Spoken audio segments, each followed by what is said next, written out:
Olá pessoal, tudo bem? Vamos para a nossa quinta aula de progressão geométrica e aí eu vou explicar para você a soma dos n termos de uma PG.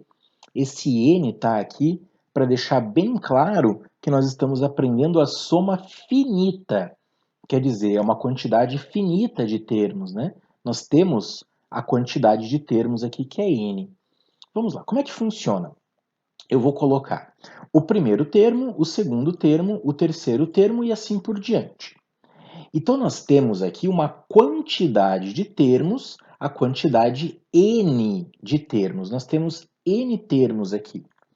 Vou separar tudo por vírgula e o que eu quero fazer é isso aqui. Eu quero somar esses termos. E o que você vai somar? Nós temos o símbolo de somatório e nesse símbolo de somatório aparece AI.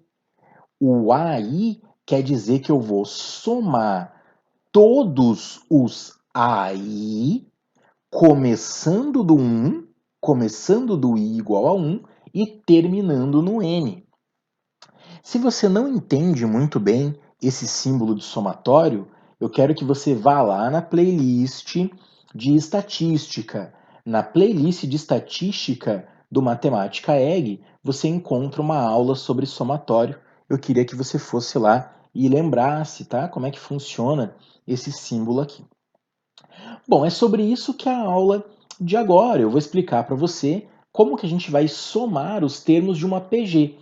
Nós temos a PG aqui e esse símbolo indica exatamente o que eu quero te ensinar. SN. Nós vamos calcular a soma dos n primeiros termos de uma PG. Eu digo primeiros porque vai ter aqui, né, vai começar do primeiro e vai terminar em algum lugar, vai terminar em algum elemento que a gente não sabe qual é. Muito bem, então eu vou clicar e vai aparecer aqui a ideia da soma dos termos. Toda vez que aparecer S1, significa A1. É estranho a gente ler isso aqui, né? Porque somar um termo. Ora, mas você vai somar um termo com quem? Não, você não vai somar com ninguém. Isso aqui é definição. A soma de um termo é igual ao primeiro termo da PG. O que é fácil de entender é o que vem depois. Por exemplo, S2. O que quer dizer somar dois termos? Agora tem mais sentido. S2 é o primeiro mais o segundo. O que é S3? S3 é o primeiro mais o segundo mais o terceiro. Fica mais claro, né? Quer dizer, é fácil a gente enxergar o significado de soma quando nós temos mais de um termo. Agora, quando aparecer S1, você simplesmente diz que é o primeiro termo, ok? Dessa forma, então, nós temos esta relação que está em amarelo. É isso que eu tenho que ensinar para você. Como que nós vamos calcular esse lado direito aqui de maneira rápida e fácil. Fácil entre aspas, né? Porque a fórmula também não é tão agradável. Mas como que a gente vai encontrar esse lado direito aqui de uma maneira mais tranquila? E aí sim, eu não vou fazer a demonstração, você pode me perguntar a demonstração em um outro momento. Esta é a fórmula da soma dos n termos de uma PG.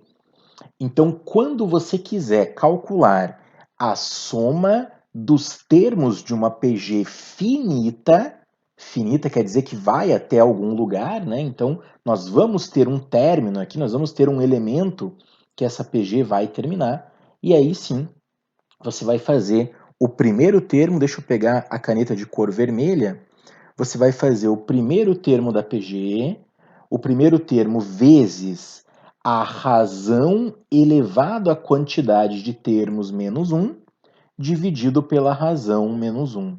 Esse n, você que está copiando aí o slide, eu quero que você abrevie para QTUD.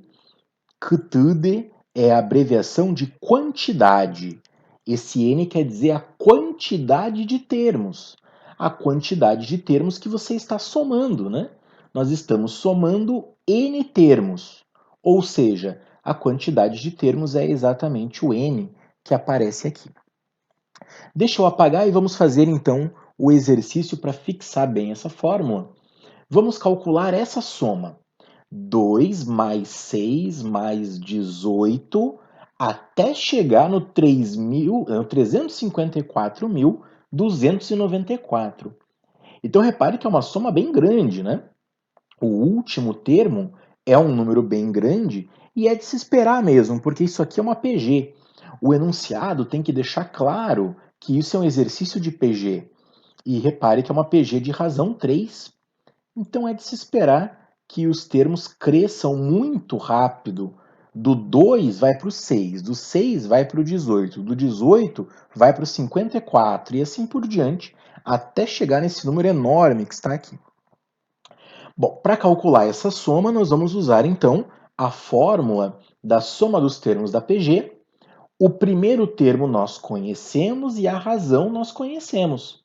Repare só, o primeiro termo é 2, o primeiro termo está aqui e a razão é 3. A razão nós deduzimos, né? O exercício vai dizer que é uma PG e a gente vai pensar então que sempre vai multiplicar por 3. A razão vale 3. Troquei a razão por 3. Nós não conhecemos o valor de n. Não conhecemos ainda, né? Quer dizer, nós não calculamos ainda. Eu sei que a PG começa no 2 e termina no 354.294, mas eu não sei quantos termos tem aqui. Se eu descobrir quantos termos tem aqui, eu posso então trocar na fórmula da soma dos termos da PG e calcular. Legal, então eu vou apagar essa rabisqueira que eu fiz e vamos encontrar o n. Para encontrar o n, nós usamos o termo geral da PG. O termo geral da PG é a nossa aula anterior. Então, a n é igual a A1 vezes Q elevado a n menos 1. Nós temos o primeiro termo, esse primeiro termo aqui nós conhecemos, a razão nós também conhecemos, tudo que nós escrevemos no slide anterior. E esse AN, eu vou mudar aqui a cor da minha caneta, vou pegar um laranja, esse AN que está aqui é a primeira vez que a gente vai usar nesse exercício, né? O AN vale 354.294. Nós chamamos esse aqui de enésimo termo. O enésimo termo nós vamos trocar então pelo último termo que nós temos aqui. 354.294 é igual a 2 vezes 3 elevado a n menos 1. Atenção, pessoal, que tem dificuldade em matemática básica. Não pode fazer 2 vezes 3. Não, o 3 está elevado a n menos 1.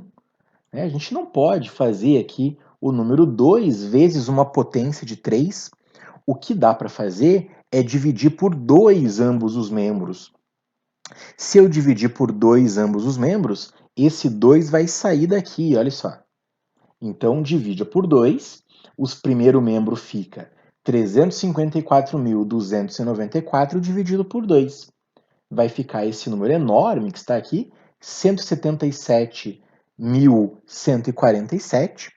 E agora nós temos que pensar qual é a potência de 3 que gera esse número aqui. Quer dizer, 3 elevado a quanto dá isso aqui? Né? E aí, para fazer essa conta, você tem que fatorar.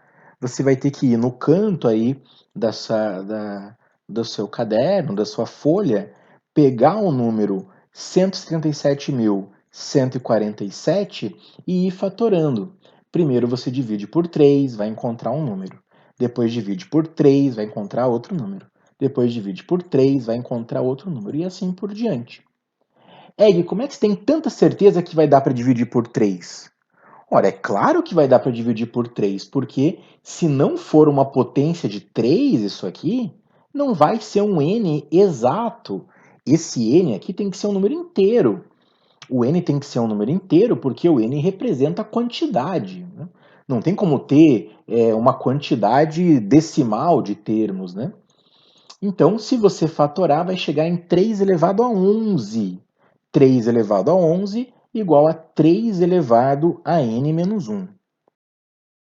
Ok, dessa forma, então, nós deduzimos que 11 é igual a n menos 1. Claro, se as bases são iguais, os expoentes têm que ser iguais, né? 11 igual a n menos 1 e, consequentemente, então, n igual a 12. Bom, nós não terminamos ainda o exercício, eu só descobri que o n vale 12. Agora sim eu vou voltar lá na fórmula da soma da PG. Repare que era exatamente o n que estava faltando, né? Aqui vai ficar então S12, 2 vezes 3 elevado a 12 menos 1, dividido por 2, já troquei aqui 3 menos 1 por 2. A gente pode cancelar aqui o 2 com o 2, porque está multiplicando, né? E aí você pode apresentar a resposta assim, 3 elevado a 12 menos 1. 3 elevado a 12 menos 1 é uma resposta de vestibular completamente aceitável, né? Porque 3 elevado a 12 é um número muito grande, difícil da gente calcular. Mas, se você usar uma calculadora científica, eu vou abrir aqui a nossa calculadora científica, 3 elevado a 12. 3 elevado a 12 está aqui, e agora sim, menos 1. Então a resposta fica 531.440. Eu vou clicar. Ui, eu apertei aqui o LN, não tem nada a ver, né? Então, 531.440 é a soma desses 12 termos que aparecem aqui no exercício.